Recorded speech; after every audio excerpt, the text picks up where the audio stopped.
అరే health insurance తీసుకోవద్దానే గట్లనేమన్నా అయితే ఏ కాన బిల్లు తలగకుండా దావకండ్ల కరసెళ్ళిపోతుంది మంచిగా. నేను తీసుకొనిగిన 4-5 ఏండ్లాయే. అబ్బా ఇన్సూరెన్స్ ఉండబట్టికే ఎంత నయమైంది. ఏక్ నెంబర్ దావకండ్ల మొత్తం ఫ్రీగానే అయింది. లేకుంటే అంత పైక మొక్కపార పెట్టుడు మాతోటి ఏమవు అంటుంటారు.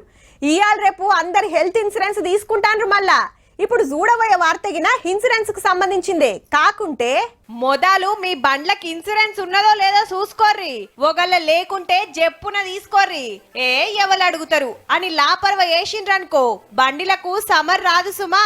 హౌ సెంటర్ వాళ్ళు కొత్త రూల్ తెస్తారు. కారుకైనా బైకుకైనా ఆటోకైనా లారీకైనా ఇన్సూరెన్స్ ఉండాల్సిందే. లేని బండ్లకు పెట్రోల్ పోయొద్దు డీజిల్ కొట్టొద్దనే కండిషన్ రాబోతుంది. టోల్ గేట్ల టికెట్ ఆన్లైన్ లో కట్టేతానికి ఫాస్టాగ్ పెట్టిరు కదా, అదిగిన పని చేయదట.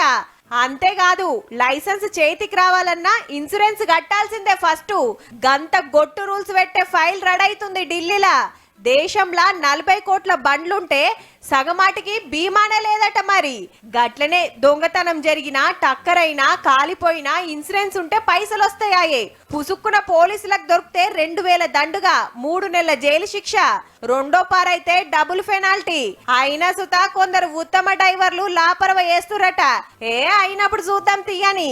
ఇట్లా మంచిగా చెప్తే ఇనితట్టు లేరని లైసెన్సు పెట్రోలు ఫాస్టాగ్ కు బీమాను లంక పెడుతురన్నట్టు. గా రూల్స్ వచ్చేదాకా ఏటింగ్ చేయకుండా లేనోళ్ళు జప్పున తీసుకోండ్రి మళ్ళా.